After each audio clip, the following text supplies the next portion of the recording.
नहीं था, वो शरीर था लेकिन उसको ज्ञान नहीं था। ज्ञान आत्मा को होता है या शरीर को होता है? आत्मा को होता है। तो वो जो नई रचना है वो बहुत छोटी है। बाबा ने कह दिया चोटी है।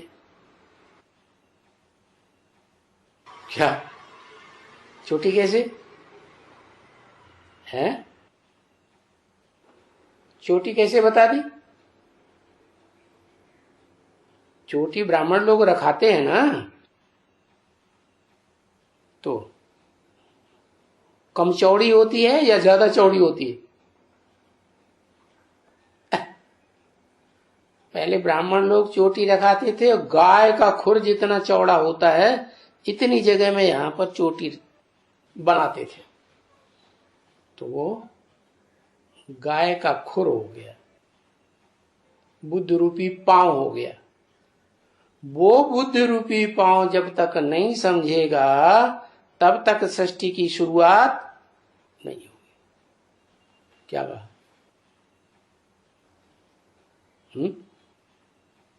बुद्ध रूपी पांव कौन हुआ है? अरे जगदम्बा हुई, बाप हुआ। उल्टा उठाई होता है, कथा नहीं। जगदम्बा नहीं हुई बुद्ध रूपी पांव गाय का खुर। कौन सी गाय है जिसके शरीर में सारे ही देवताएं दिखाए जाते हैं? 33 करोड़ देवताओं का वास कामधेनु गऊ में होता है। कामधेनु का मतलब ये है ऐसी गाय जो सबकी कामनाएं पूरी करती है। सब तरह की कामनाएं, अच्छी हो चाहे बुरी हो, सब कामनाएं पूरी करके सृष्टि रूपी रंगमंच पर जाएगी। ऐसी जगदम्बा। तो उसके बुद्ध रूपी पांव के बराबर वो चोटी दिखाई जाती है। वो छोटी है। क्या छोटी और बड़ी शरीर से होते हैं या आत्मा से होते हैं?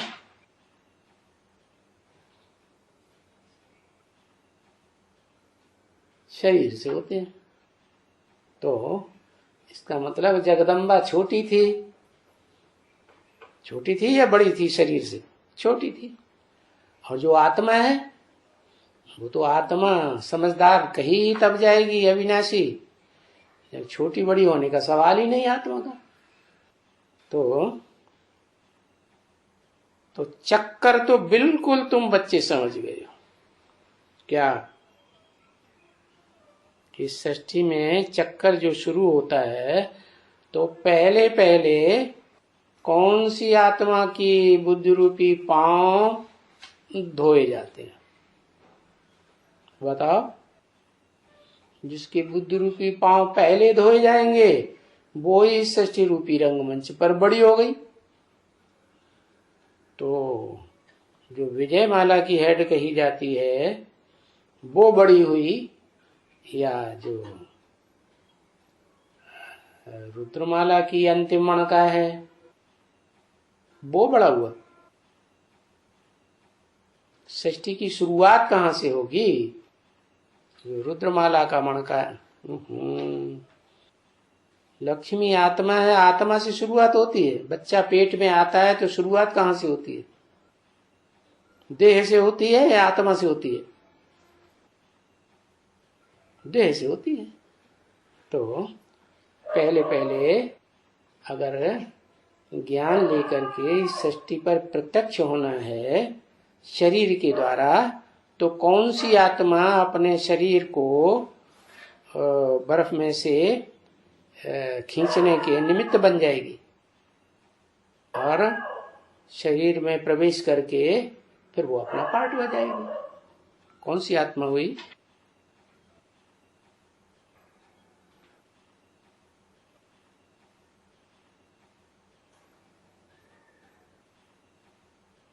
जगदम्बा। क्या? अरे प्रजापिता भी तो आत्मा है कि शरीर है? आत्मा है ना। तो वो थोड़ा ही पहले प्रत्यक्ष होगा।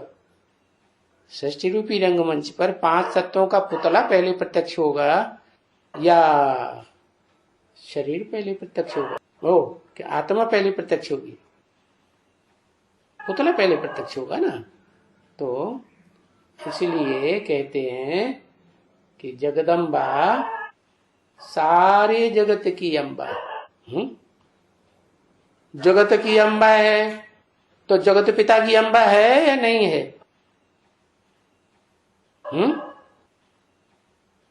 हेलो, तो आगे भाड़ के ही देखता रह गया।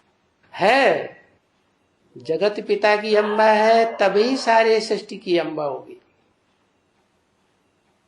जैसे शास्त्रों में लिख दिया है, विश्व भरण पोषण कर जोई ताकर नाम भरत असो। अब भरत नाम तो दशरथ के दूसरे पुत्र का है, वो कहां से भरण पोषण करने वाला विष्णु बन गया? कैसे बन गया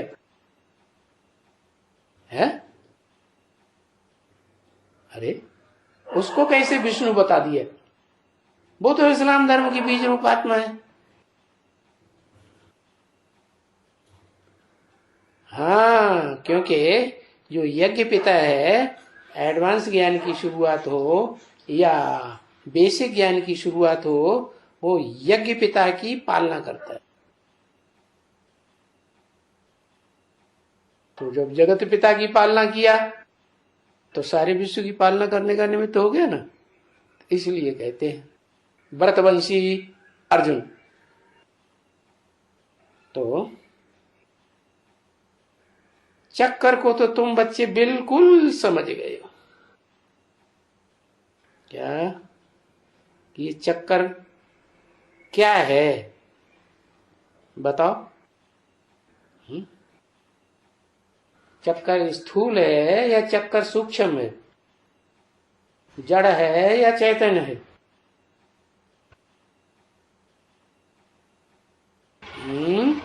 चैतन्य है। कौन है चैतन्य? चैतन्य तो आत्मा है। आत्मा तो जड़ नहीं होती है, आत्मा तो सूक्ष्म होती है। अरे, वो आत्मा भी है और शरीर भी है। इस षष्ठी रूपी रंगमंच पर वो तो अनादि शरीर है ना। ठीक है, षष्ठी चक्कर की शुरुआत होगी तो तब ही कहेंगे जब इस षष्ठी चक्कर में पहले पहले वो आत्मा प्रत्यक्ष हो, जिसके द्वारा सृष्टि के 500-700 करोड़ बच्चों का जन्म होता है। तो पृथ्वी हुई ना, धरणी माता ही हुई। तो तुम बच्चे समझ गए हो कि चोटी ये जैसे बाजोली का चक्कर होता है ना, ऐसे कैसे चक्कर काटती है? एकदम बाजोली चक्कर काटती है तो एकदम चोटी नीचे, फिर पलटा खाया तो चोटी ऊपर और एड़ी नीचे। तो ये चक्कर है सृष्टि का। क्या अभी सृष्टि चक्कर में क्या होगा? अंत में कौन प्रत्यक्ष होगा? सारे संसार की 500 करोड़ मनुष्य आत्माएं पहले किसको पहचान लेंगी?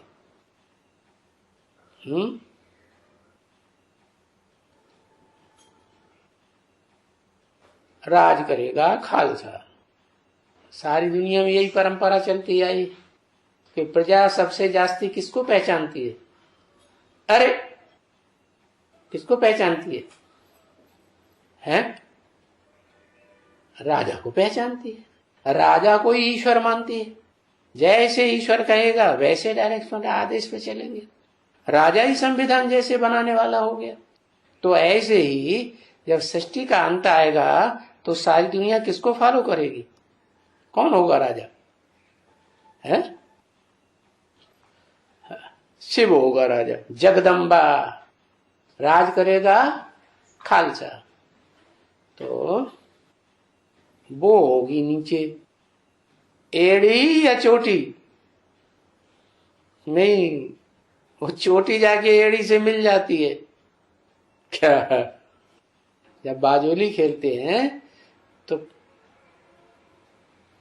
ऐसे गुलाटी लगाई तो एड़ी और चोटी एक हो गए,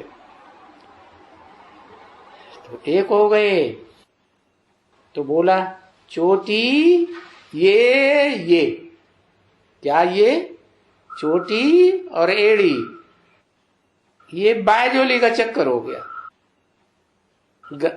खुर हो गया ना, गाय का बुद्ध रूपी पांव हो गया ना।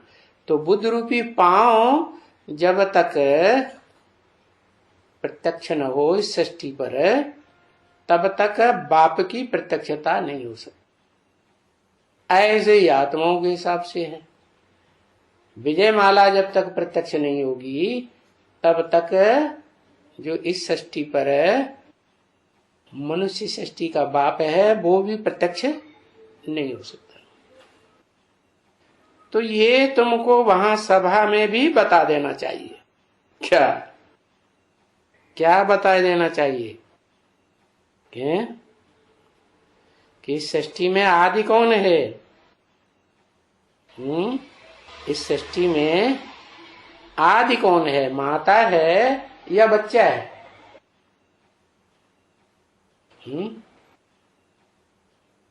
माता है। तो लोग सवाल करते हैं, पहले मुर्गी के पहले अंडा? क्योंकि बाप तो अंडा है, आत्मा है, ब्रह्मांड का रहवासी है। तो पहले मुर्गी के पहले अंडा? पहले मुर्गी।